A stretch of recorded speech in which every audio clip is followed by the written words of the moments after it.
today's seminar. First, little about the program. If you go here, you can find information on how to apply to the fellowship. This is important because if you want to apply to a fellowship to start in the 2010-2011 academic year, you need to apply a week from tomorrow, before next Tuesday. So just go there and find information if you or somebody you know is interested. It's my pleasure today to introduce Dr. Gerald Benitz from Lincoln Lab, MIT Lincoln Lab. He got his BS from Purdue University and his MS, MA, and PhD in mathematics and electrical engineering from the University of Wisconsin-Madison. He, after graduating, joined the MIT Lincoln Labs, where he's working there, of course, in the group of advanced RF sensing and exploitation. He has published numerous papers and project reports about his work and received a patent for his work in SAR, or synthetic aperture radar super resolution. And he's here today to talk about Lincoln Labs and his work there. Thank you. Thanks a lot, Ariel. It's great to be here. This is quite a turnout. And let me start out here first with a word from your sponsor. We're going to give you a little overview of Lincoln Laboratory. And what do I have for clicking through this? Okay, I will do that. And let's see. Introduction to Lincoln Lab. You know, I'm going to try to breeze through this because I want to get to the fun part where we talk about radar and signal processing. I've been at the lab 22 years, got out with a degree in electrical engineering, but it was more in information theory and math and probability, but I also was in circuits and RF. And about all I knew about optics was I had some friends that worked in this little area with a danger sign on the door, and they had the light table and did some fun stuff in there. And it's nice to be here with an optical group, and you're combining the signal processing, and Kelvin showed me some really neat stuff. And so I'm going to embarrass myself. He knows more about SAR than I do, and this will be fun. Let's get into a little bit about, we can start with pictures here. You've heard of MIT, and that's the campus there, and Lincoln Laboratory is separate from it. It's out on Hanscom Air Force Base. It was set up in the 50s as a defense lab to work on radar for protection for air defense, for aircraft. I don't get too much interaction down here on campus. This is down there, if you ever want to come out to Boston and you can interpret Boston as a second language, you can pack your car down in Harvard Yard. They talk kind of funny down there. And also, you know, if you wanted to go to school there and you run into Greek letters, what's that? It's alpha. That's beta. And then there's gamma. And that took a little getting used to, but you can get over that and understand them. A lot of MIT grads do work at Lincoln Laboratory. We've got a big distribution, a lot of PhDs, mostly grad students. And I hate to go flying through this because I don't really want to talk about everything in here. But this talk will be available, this CD. I will leave it here with Ariel. And plenty of information that I brought as well. I can go over this. There's the technology, the different groups at the laboratory. Also, many of you would be interested in an application for working as a summer student, because I've had several students come out for a summer. The only qualification is you got to be U.S. citizen. So let's keep going here, because what I want to be able to do is get through here. Basically, what we are is a federally funded research and development center. And we are not owned by the government. We're part of MIT, but we do get our money. Most of the money at the lab is defense work, comes straight out of the congressional budget. And we are, we like to say, the white hat guys. We're trying to do an honest job, but we work a lot with industry, technology transfer. We do a lot of, we're heavy on the development and also quite a bit on the research as well, but it's not quite as much an academic atmosphere as like here or down on campus. But yeah, privately administrated for universities. Let's see, World War II started, they put together some fascinating radars back then with vacuum tubes and you know, Ka band landing systems. It was very interesting. Great engineers as a legacy in the laboratory, so it's a great place to work. Full of smart folks, you know, if you need assistance, you need an expert on a problem, one of the greatest things about working there is you can find a guy in the lab who's probably a leader in the field who can answer your questions, and more than that, you can see the work and learn it. The lab likes to train people. There are seminars on all these different areas of work that go on at the lab, so if you get hired to work in one area, you are not pigeonholed. They don't say, okay, this is your spot and just stay there and don't look around. They want you to see everything and learn stuff that's going on. These word charts, I'm going to have them change this because it's not as much fun. Okay, yeah, here you can see bachelor's, master's, doctorate, mostly electrical engineering. We've got about 2,500, yeah, total employees. But the professional staff is most of that, you know. But it's a great environment having all of this support for working programs, you know, from developing concepts to building demonstrations and collecting data and proving systems.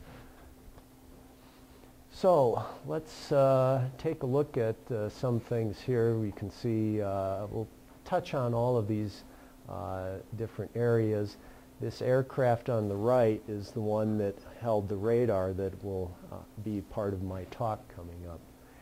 So, field sites. We'll touch on these. We'll get you some better pictures, but the Reagan test site out at Kwajalein, if you ever wanted a vacation for 2 or 3 years, out in the middle of the Pacific, near the equator, near the international date line, we've got some of the biggest radars there, and they were to watch for launches coming out of the Soviet Union, so you get the initial track on the satellite. One of the jobs of the Lincoln Lab is to keep track of all the stuff that's flying around up there. And so we have Millstone Hill with these, I'll show you a bigger picture of that, and also this site out in the Pacific. I never went to one of those. I know a lot of guys who did, and then they come back and they get to become group leaders and managers. And I still like the technical, so I avoid the group leader stuff. We'll touch into these things so you aren't missing anything yet. You can see this antenna test chamber. My group runs that. We have 100 megahertz to 18 gigahertz quiet chamber where we can put things in and test them out. It's really nice. Let's just keep going here because we're going to touch on the different groups. We have a real nice library too, so if you really like that.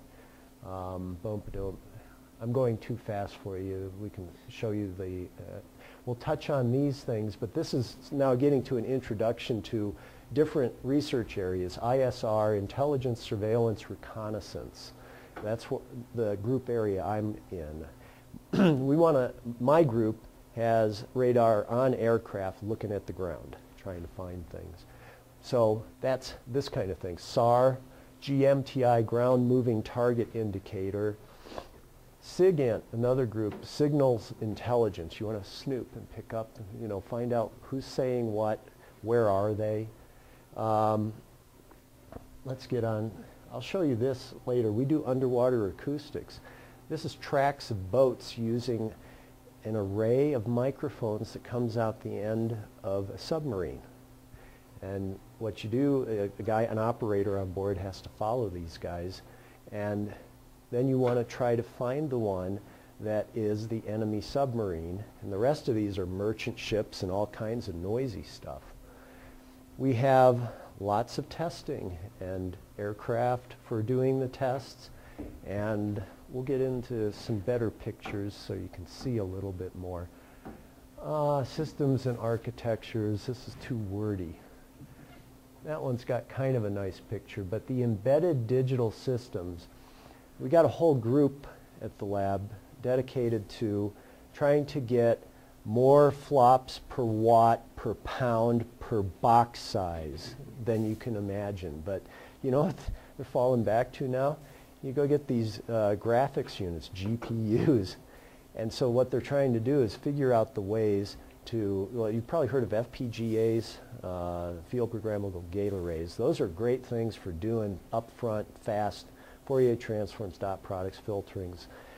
The GPUs now, they got to figure out a way to program them because, you know, imagine the industry just made it for games, and we want to use it for important stuff, and it's really powerful. So this group comes up, you develop an algorithm, and then this group gets called in, and you end up explaining it to them and trying to come up with the way to put this into code and go through development stages till you can pack it into real time and try to get all of your ops in there so it, you know, it really works. Well, excuse me, I'm just getting over a cold, so I'm going to snort every once in a while here. Sensor technologies, we're going to get some bigger pictures and show you some things. Decision support, this is kind of new, where instead of working right at the front end, what do we do with the information after we've detected it and started making some tracks or things? We have to come up with a way to automate, or better automate, this looking at the data and turning it into information that a battlefield commander can use, because you want to say there's enemy with this number of whatever their intention is, and then it feeds back information. Not that the machines can ever make the decisions, but it can really speed up the work of a commander. Having, you know, it's like touch screen. If you really want to go through a lot of information, you can fly all of this stuff around. Just having tools like that is very helpful, but what we want to do is put more smarts behind it as well. More sensing and exploitation. This is a blow-up of the other picture. All kinds of things. Some of the hardest problems are you want to try to keep track of an Al-Qaeda guy who's gone into town. How do you do that? You know, you can't see in between the buildings unless you get the radar oriented correctly. Another thing we want to do is we want to have a radar to find people. I'm working on a program that does that. This is a DARPA, if you've heard of that agency. They want to have a UAV like a Predator with, and we're using a KU band, I always mix up KU, KA, 17 gigahertz radar to find moving people. People walk generally about a little more than 1 meter per second. And so that's a slow velocity compared to vehicles. Down here, this is a plot of a person's Doppler signature over time as he's walking. And you can see it bump, bump, bump, just as you go like this. Your body's going back and forth. That's a change of velocity with respect to the radar. And you watch that thing bump up and down. And you see these things going up to higher velocities. That's your feet kicking. And so that's a signature of a person walking. What we're doing now is back-end processing, trying to decide, is that a person, is that a vehicle, is that an animal? And so we've even collected data with camels, horses, sheep, and all kinds of things. You can think camels because you know where they want to eventually put this system. So the idea is you want to try to find people out in the middle of nowhere planting bombs by the side of the highway. And that's about all I can say on it, but it's a very, very interesting problem. Let's see. Oh, we don't want to talk about optical, right? I probably won't do this much justice, but let's hit on a couple of things here. 3D LADAR, laser radar system. On this aircraft here, the Alert, as it's called, does a beam scanning laser radar, and as it flies along, it will do a 3D map of a city to 1 foot resolution, 1 foot by 1 foot by 1 foot, I think. It's just fascinating, and yeah, I think it does it in real time. It's pulsed radar. The detector is an avalanche photodiode, APD array, and that gives you the high sensitivity and immediate detection of the time delay, which gives you the ranging. And we get some beautiful, and when you put the color on it, it really makes for a great picture. I think they'll have a picture of that later. They should have included it here. The same system was put on helicopters called Jigsaw. Laser radar, you know, you get this pencil beam basically, and it gives you back just a few photons. How can you find targets under trees? Well, if you go and fly around a lot of those little pulses will go in between the leaves, hit the target, and come back out. And what you'll do is create a three-dimensional image. You'll notice there's all this stuff up here, and then there's this little truck underneath, and you piece it together, an appropriate name, jigsaw puzzle. It's a fascinating, just brilliant idea. Let's see, long-range acquisition and tracking. This is missile defense. Let's see, what do we got on chemical sensing? You want to try to detect chemicals and maybe even biological aerosols using laser.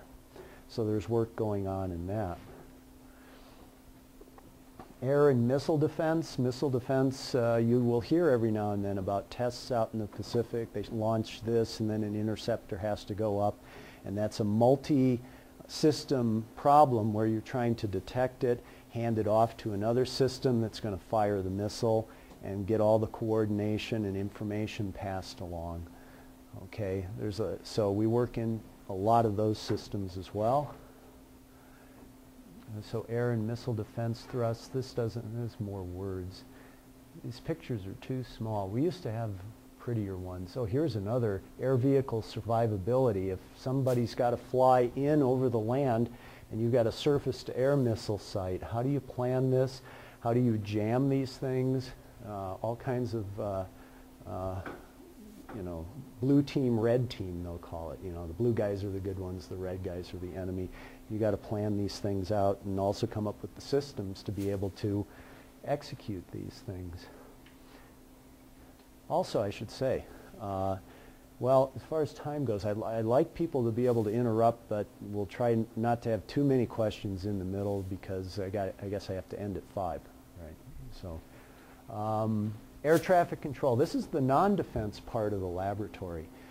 One of the big things they did in the 90s was adapting the, I think this is a C-band radar system for weather sensing, particularly for microburst detection, which one of the places they tested it first was here in Denver because you have thunderstorms. And what happens is the ice crystals in the cloud will all of a sudden descend. You get a big outflow, and that's what they call the microburst. Well, when that hits the ground, you get this big splash of air. Aircraft's coming in, he gets a headwind. All of a sudden, he's climbing too high to land, so he adjusts. He goes through that column of air, and on the other side, it's a tailwind. He can smack the ground, and that has happened in the past, and aircraft have crashed. The radar system was able to detect and predict in a minute's time frame ahead of time to warn aircraft to stay away from this cloud, and they'd reroute them. And the system worked, the pilots liked it, and so that got the system fielded. They work a lot on, you know, traffic flow, trying to keep airport capacity high in the presence of weather. I don't know if you ever flew into Boston, Logan Airport. You get any weather, the capacity goes down 30% or more. It's just infuriating, and then you're flying in circles over Rhode Island. So this is good work. Space surveillance, as I mentioned, they try to track things and image them using radar imagery. Here's a nice picture. This is out near Lincoln Lab in Westford, Massachusetts, and they've got these haystack radar. This does imaging of satellites. This is X-band, this is KU band. Well, look at the size of it. Here's a car. Look at this guy. I went up there once. These things are just absolutely massive. It must be a fun place to work because they got these huge antennas. So that's a fun place to be. And the information from there comes back to this Space Situal Awareness Center. I got a tour of this once, but you know, it's pretty cool, like a command center with the big screens. And again, trying to keep track of all of the space stuff up there, satellites and space systems analysis. Solid state. We have a whole solid state department. You should ask Juliet, what's her last name? She had worked over there, yeah. And so we have, you know, one of the big things they got was infrared CCD array, very high sensitivity, low dark level, and lots of pixels, and they come up with a lot of cool stuff there. Microelectronics lab, of course, we have to be able to fabricate all kinds of things, and they built this thing with, you know, I think they tried to isolate it from the ground because there's a road nearby, and you know, multiple clean rooms and all kinds of things. So we try to do top-notch, you know, leading-edge research on development of these things. Okay, system technology. This is the laser radar. These, if you use your imagination, you can see the shape of a truck there, okay? That's kind of what you get out of that jigsaw system. The one other thing, focal plane arrays for, or Chandra X-ray focal plane telescope out on a satellite. And then, as I mentioned, bioaerosol. Some fascinating development work being done out there. And then the biological stuff. Was it Juan is working on some biological with nanoparticles, right? Is that the right word? This is a real cool thing, putting antibodies on a cell for detecting bioagents and then reading it out with fluorescence. Communications, we have, you know, we've got to be able to get the data back from these platforms that are out there, and you need, you know, gigabit kind of things. And so what do? Laser, other things.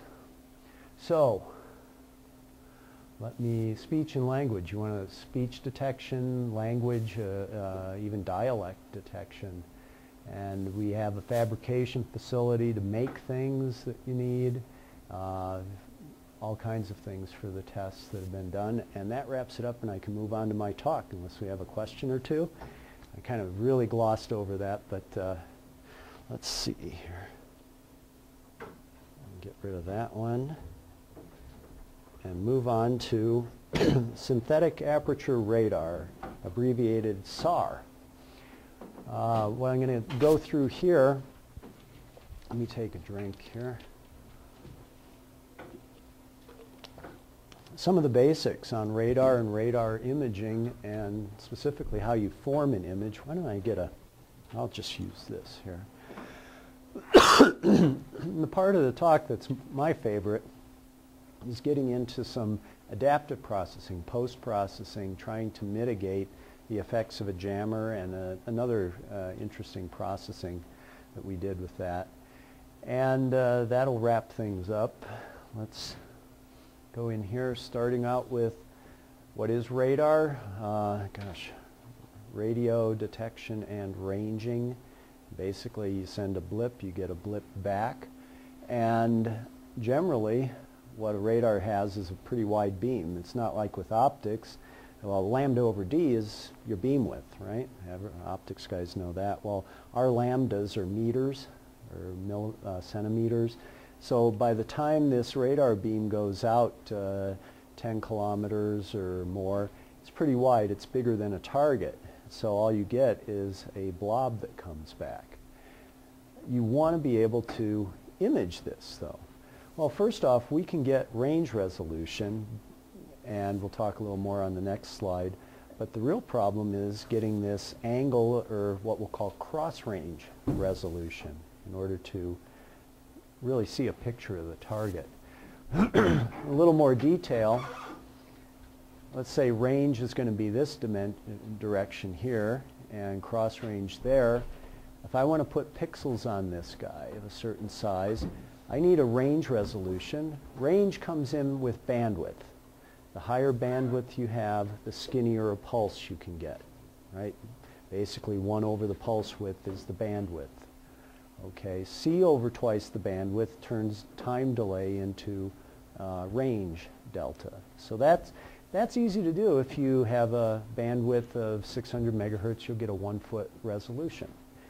Now, to go in cross range though, you have to get a big aperture because lambda over D, that's your beam width, everybody knows that one, times range is going to give you the width of the beam at the range that you want to look. So D has to be big if you want to get this cross range down to the size of the range. So what are we going to do here? Well, let's start out, say 1 meter pixels on a tank. And suppose we're going to be flying this little Global Hawk with radar on it. But we know at the range we're operating, we may need an antenna that's this big compared to the Global Hawk. So somebody tried to put that antenna on the Global Hawk. It changed the aerodynamics a little bit, and we had a problem. So, and then somebody wanted 1 foot. You had to get an antenna that's, say, 100 times longer than the Global Hawk. Well, what's the answer here? You're going to have to sample the aperture as you fly along. You can't put this on and do a coherent beam with that big dish. What I'm going to do is create that big dish, the big aperture. I'm going to fly along and I'm going to go pulse, pulse, pulse, pulse. And then after the fact, combine those pulses coherently to achieve the same effect as having an aperture that was that big. Okay? So this is the synthetic or sampled aperture. We're going to create an aperture by flying along. Now, let's get to a pretty picture here. Can everybody see? I guess it's kind of coming through. I'd love to give you actual pixels, but we're at 2.5-inch resolution. We have a 3 gigahertz bandwidth, linear FM signal. It's centered at 8 gigahertz, 8.8 gigahertz. So it's running 7 to 10, basically, gigahertz bandwidth. This was out in Arizona, Fort Huachuca, back in 2005. The range dimension, which is based on delay again, is this way. Cross range is shown here. The aircraft you could think of as being up here, which was east of this scene, flying along. It had to fly a 10-kilometer synthetic aperture to create this image. Again, I'll show you the aircraft in just a second. It's the 707. It was running at a 2 kilohertz pulse rate, so it was 100,000 pulses fired during this image. And what we can see here are buildings. Those are the bright things. Those are buildings. The next brightest thing are cars. Darkest things are roads. What happens with the road? Radio wave hits, bounces, goes away. It's kind of reflective. It doesn't have as much backscatter. Metallic things, on the other hand, that have all kinds of shapes, tend to send energy in every direction, particularly it goes back to the radar. So you see bright things. You'll notice here some streaks. Those are power lines. One interesting thing about this image that you won't see in lower resolution SAR is because we flew a 20-degree arc with respect to this scene here. That was that 10-kilometer aperture, 22 kilometers away.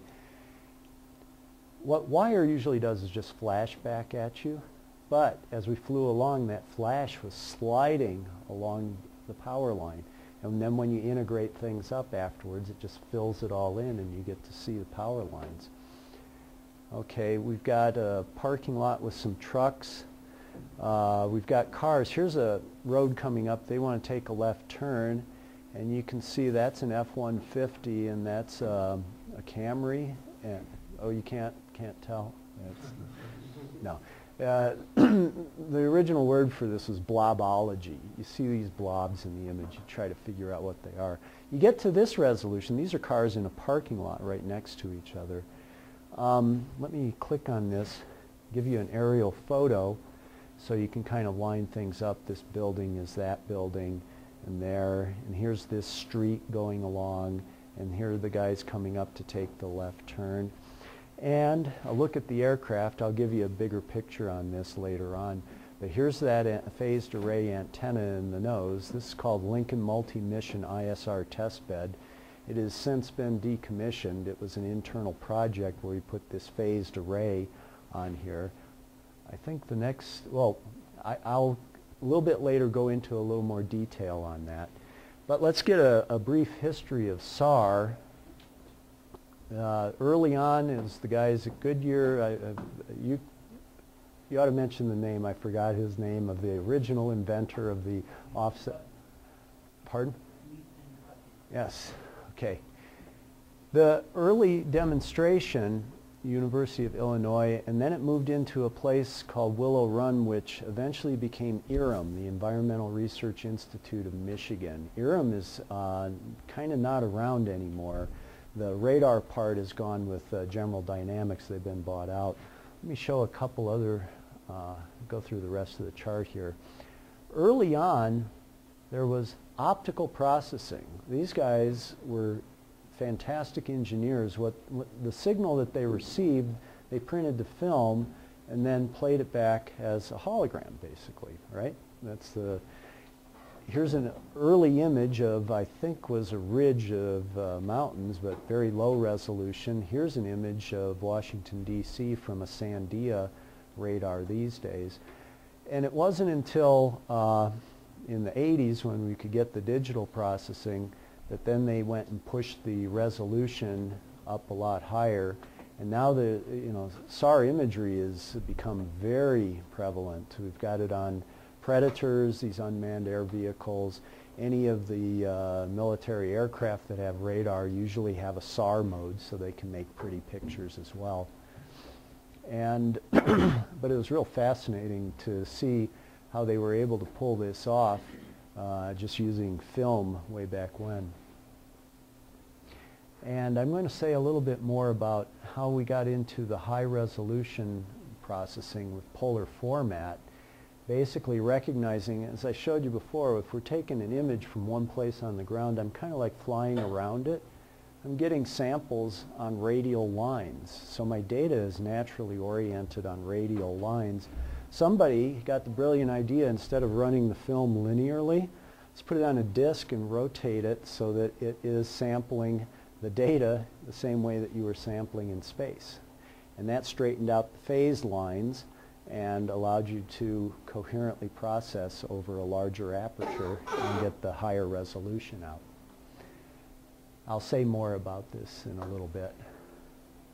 Now, let's talk a little bit about resolution. I like to think of things in terms of a phased array, which is very similar to optics. If I was to create an array of antennas, you could think uniform linear array, or an aperture, as the optics like to say. Aperture size d, what is the resolution on this? Well, beam width is lambda over d, and then range, put that in, gives you the width of that beam at a certain range. Well, when you're doing SAR processing, you have a synthetic aperture, and you have a wavelength, and you have a range, and you have a factor of 2. All of a sudden it's just different. It's the same equation, but you get this factor of 2 in there. And where does that come from? Well, the fact that you're doing active illumination. You aren't just watching passively from some other illuminating source, and you're actually moving the transmitter along with the receiver.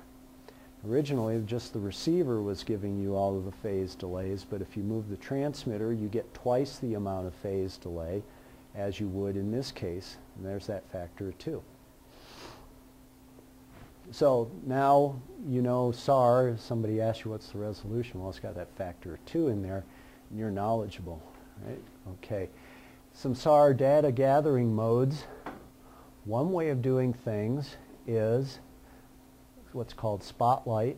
which is just as it sounds, and at what I've been illustrating so far. You pick that point over there, and you keep your beam pointed at that as you fly along. Now, why would you want to do something like that? Well, as you fly longer, your aperture increases. Aperture increases, you get better resolution.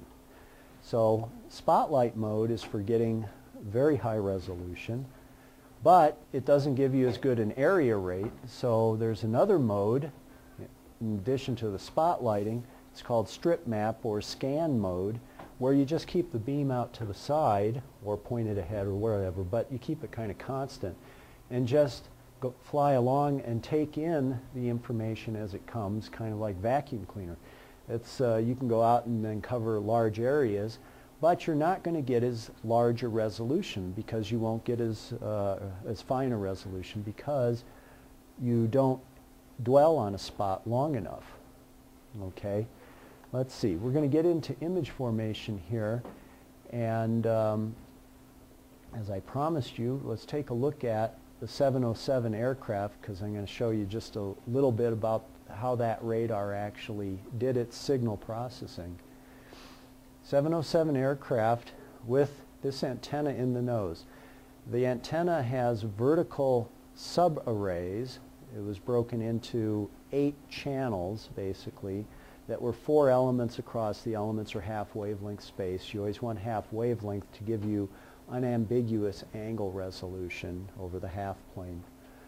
It was steerable in 2 dimensions, so there were electronics to keep your beam pointed where you wanted it so that you were able to get your information that you want. Up on top here is inertial motion measurement unit, the IMU, because, as we'll say a little bit more later, you have to know the position of this guy fairly accurately.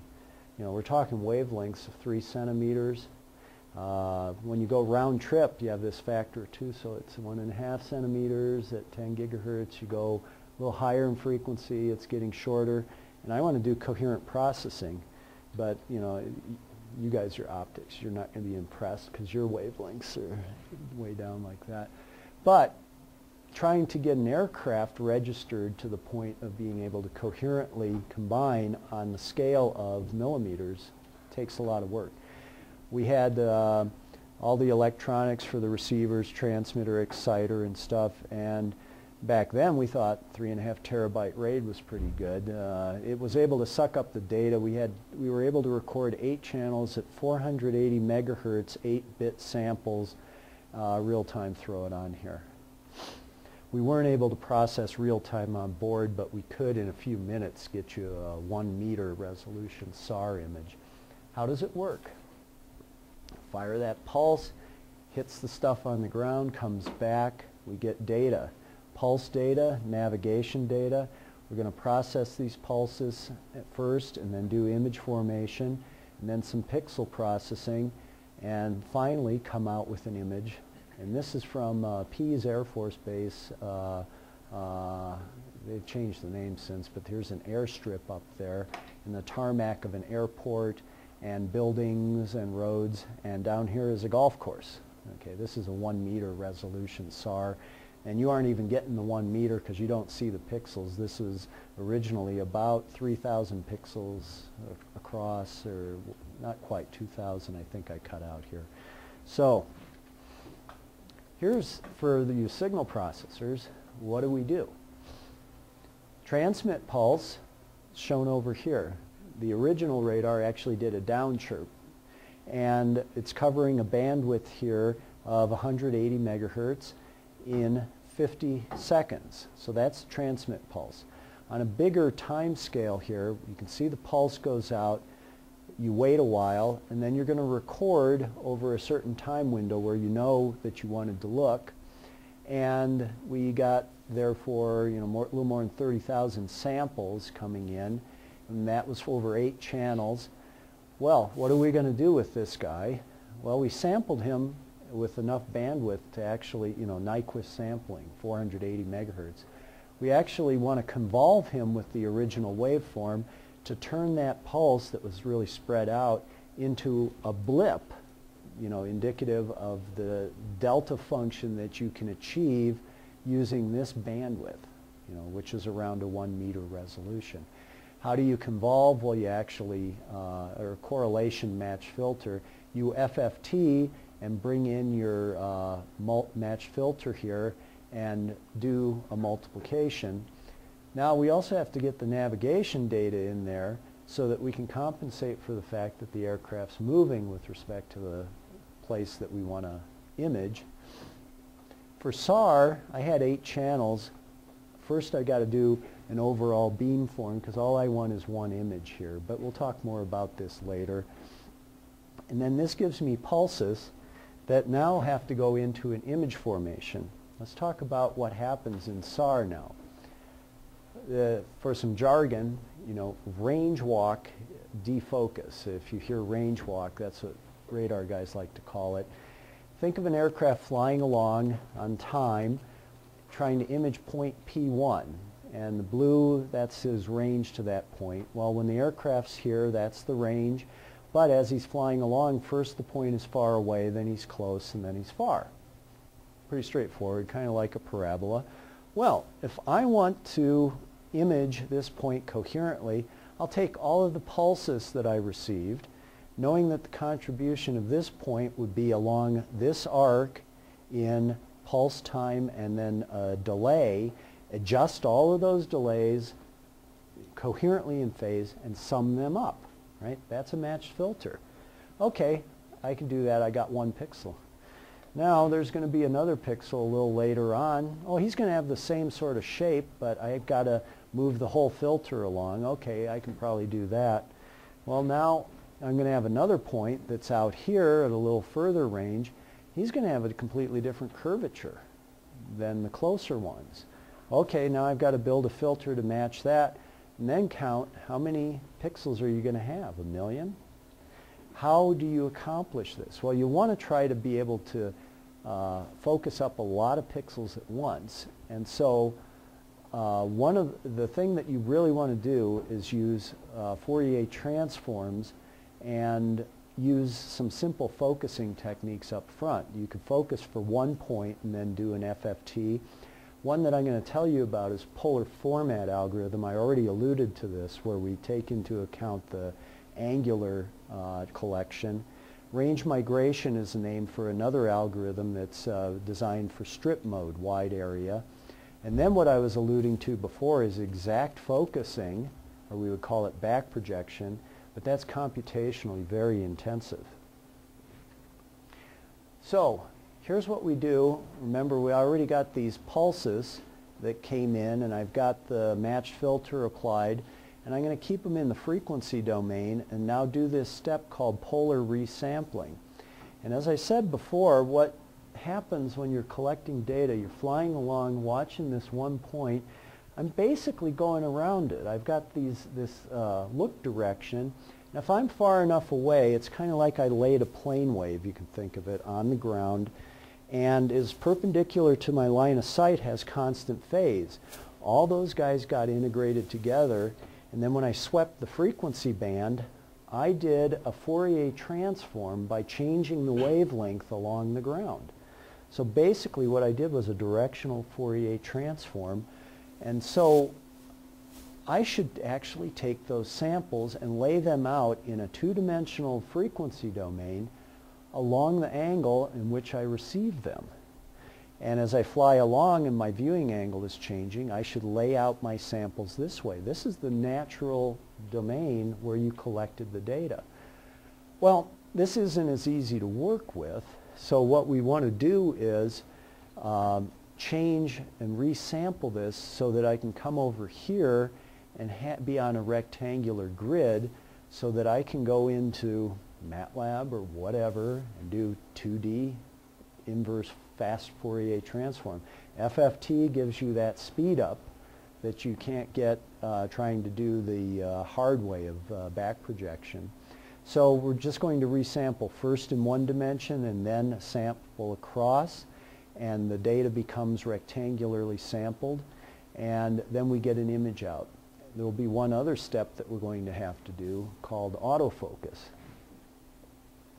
And I'll get to that in a little bit, but the first thing is I've alluded to the fact that you don't know the platform position perfectly.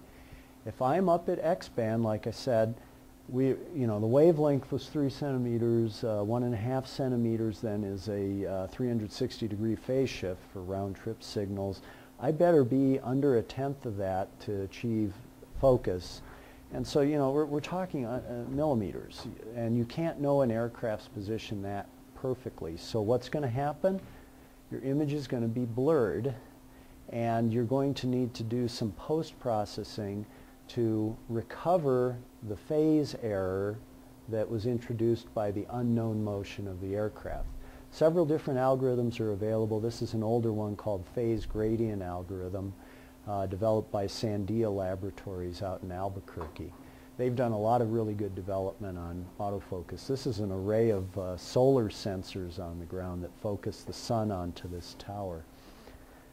Okay. So, oh yeah, I stuck this slide in here as fun facts to know and tell. There's something about SAR that was assumed when you made the image, that everything out there was stationary so that I could just take my time pulsing along. Well, what happens if you have a moving target? What's going to happen to that guy? So let's suppose here the aircraft's flying along this direction. Here's a target, and he's at the identical range as this building over there. Well, what's going to happen as the target's moving along and the aircraft's flying along, and this guy keeps in the same range as this stationary guy?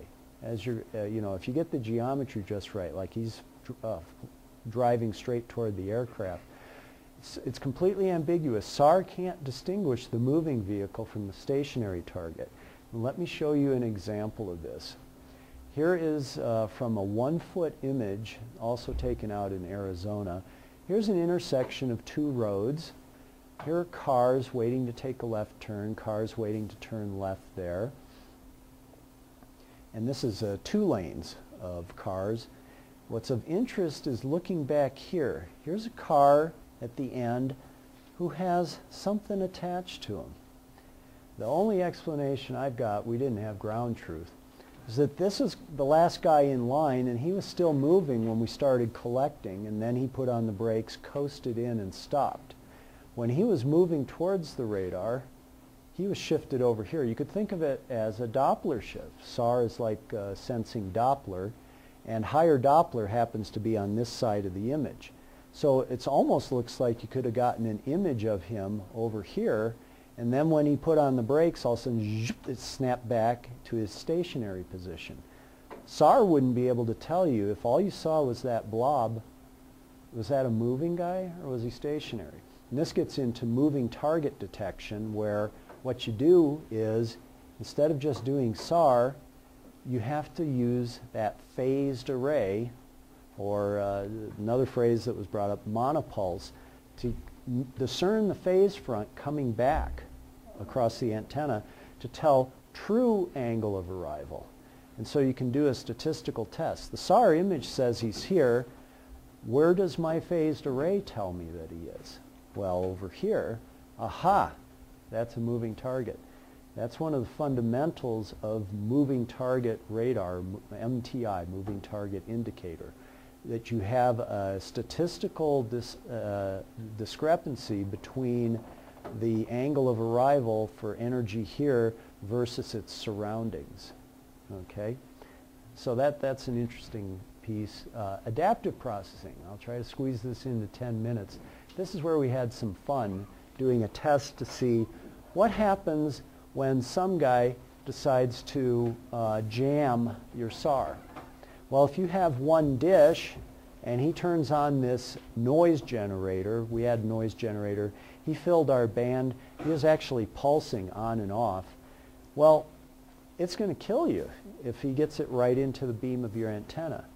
Well, as you recall, I had this 8-channel antenna. Is there something I can do to mitigate the effects of this jammer and still get my SAR image back out? And the idea is to recombine those 8 channels so that it has no gain in the direction of the jammer. So over here is shown the SAR image of the jammer. The jammer had a carrier tone and it tended to put a big stripe in, but he put all of this white fuzz on top of the rest of the image and you can't see what's there. The jammer, as you saw, let me just back up one.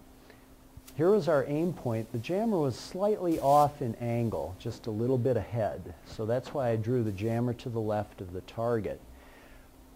I have a steerable beam.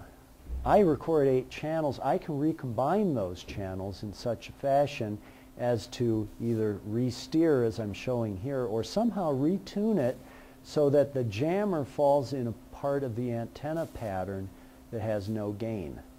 I'm going to change amplitude and phase on those 8 channels in order to achieve this, to make the jammer go down to 0. And what happens when you do that, all of a sudden, all that white stuff is gone. Granted, this is not too interesting. This is desert out there in Arizona. Let me blow up the middle where we had reflectors and a truck and dirt roads crossing, and you'd be hard-pressed over here to say, well, that dot is a target versus all of the noise that's around it. But we were able to recover the image by changing the beam pattern on receive. Okay. Let's go into algorithms. Any of you, do you have any classes on adaptive signal processing? Well, this would fit right in. Here's what I was describing to you. I have this adaptive electronically steerable array, or active, had 8 channels, and I bring in this data here, and what do I want to do to it? I want to come up with a combining weight vector, W, to multiply and accumulate all of these samples before I go in and do my SAR image. I have to do, and I don't have time to go into details, a covariance estimation and a calculation which is going to cause you to invert that covariance matrix to come up with coefficients that will preserve the gain on the scatterer, the region that you want an image, and reduce the gain everywhere else. The covariance will tell you where the jammer is. You don't have to learn it. It will say that's the biggest signal, and when you invert the covariance it says that's going to become the smallest signal, and so it kills it. Here's another example I'm going to show you on the next charts, where instead of trying to combine the channels before going into the image formation, I'm going to first just do Fourier transform processing to create somewhat focused images, and then do my adaptive processing on these what we call range Doppler maps. And so every pixel now has 8 channels. I've formed a separate image for each one of these channels in the antenna. And now I can train a beamformer to recombine the images after the fact, and then I can, in this case, what I'm going to show you is a kind of a cool trick that I was able to do. One point that I've glossed over, I did mention, the radar's pulsing at 2 kilohertz, 2,000 pulses per second. We call it the pulse repetition frequency. Now you've taken a class, a communications class, that tells you any frequencies that go beyond that are going to be ambiguous, Nyquist rate, Nyquist sampling. So basically, thinking of your signal processing as trying to sort out Doppler frequencies. I can handle a Doppler bandwidth of 2 kilohertz because I have complex samples. I don't have to be at twice the highest frequency, but we'll go into that another time. I can create an image of 2 kilohertz worth of Doppler spread on the ground. What I'm going to do down here is process these guys in such a fashion that I will create for you an image which is actually 6 kilohertz wide in Doppler. Basically, I'm going to take advantage of the fact that I'm sampling spatially very finely along my line of flight and fill in those other pulses that I didn't have. And so here's the idea. I had a transmit beam that looked like this blue guy here. He didn't have any side lobe control, so I had this main beam 3.5 degrees from peak to null, and then this is sine x over x in a power domain, right?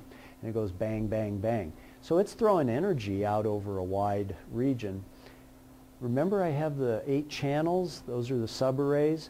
Because they're skinny, they're small aperture, they have wide beams, they suck up energy over a very wide angle.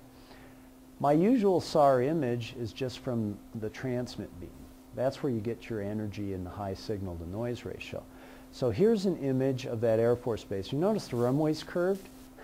This is not a final focused image. This is still in range Doppler coordinates, so a line of constant range is straight, and so a straight line on the ground is curved. You can think about that.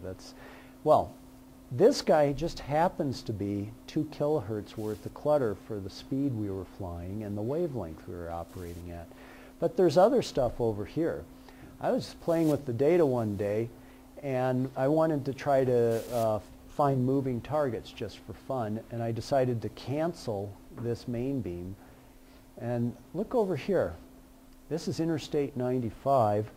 What happened was I'm going to combine my antenna to steer off of the main lobe and look at the side lobe, and bingo, Interstate 95 was buried in my data, in my 8-channel data. I was never seeing it before because I formed this one beam that kept only the middle part.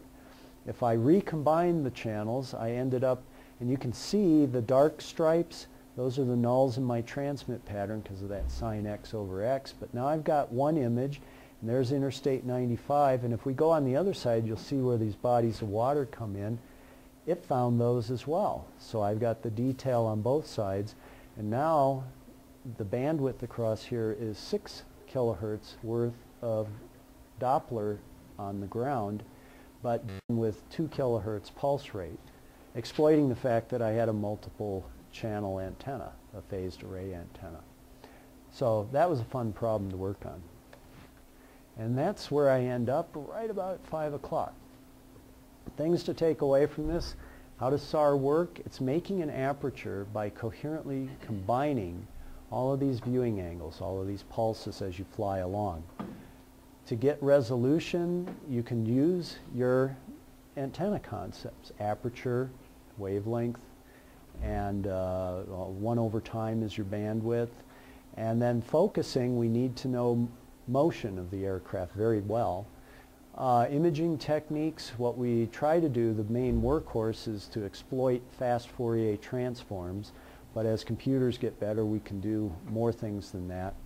And I've demonstrated for you some adaptive processing techniques where we can take jammers out, and we can also achieve higher effective sample rates using the phased array antenna. So that's all I have for you. Yes, question? You briefly mentioned underwater synthetic aperture sonar. Mm-hmm. How robust is that for motion estimation errors? Okay, I didn't say synthetic aperture.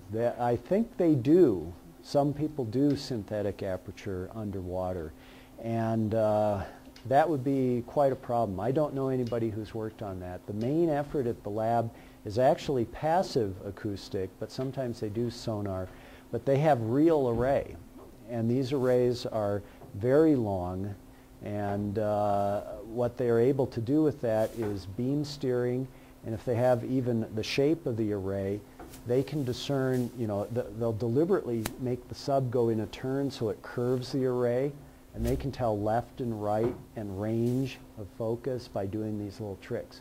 But it's generally passive. Yeah. This question?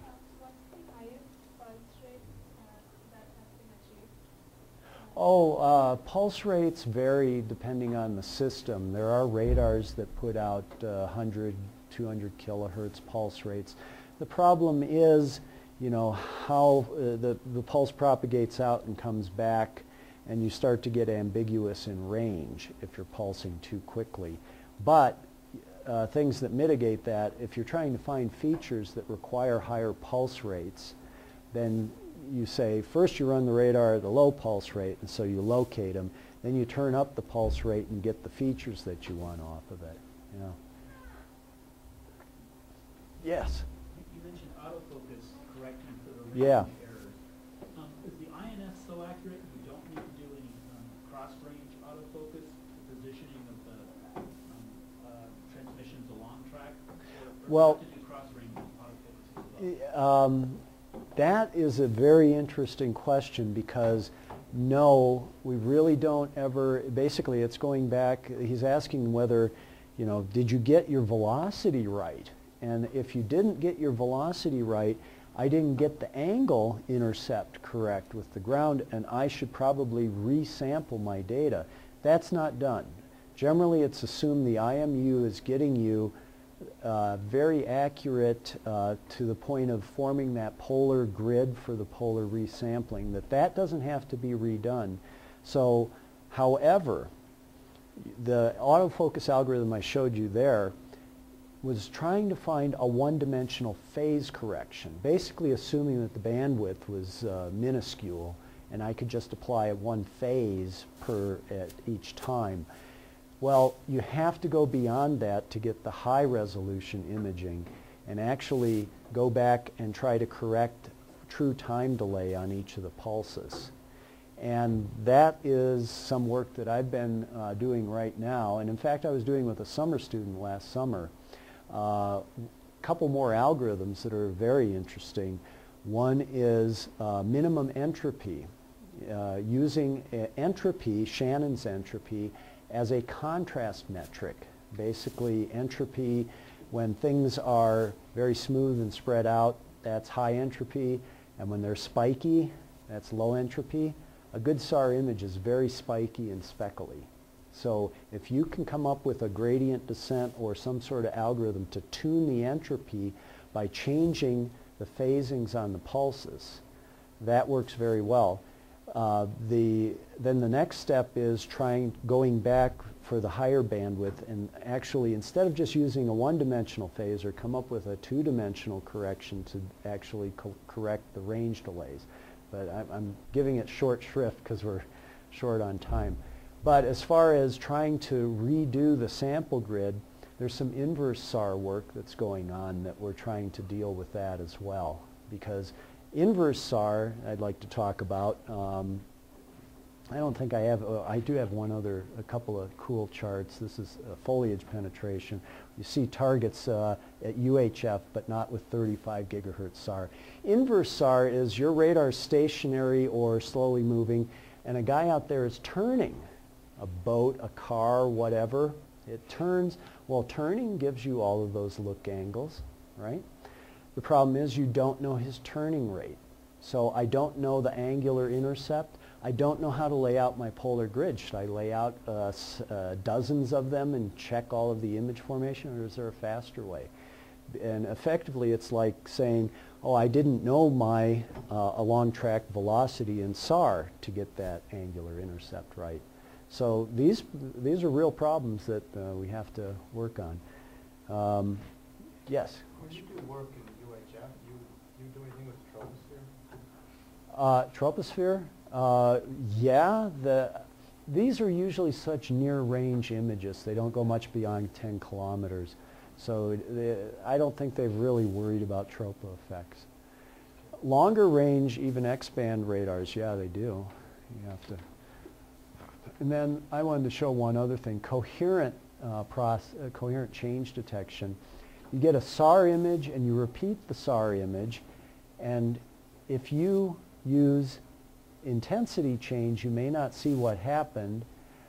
Phase change may not be enough, but then you can do coherence on a small scale. You take a handful of pixels and you, between the before image and the after image, and look at the generalized dot product or cosine between the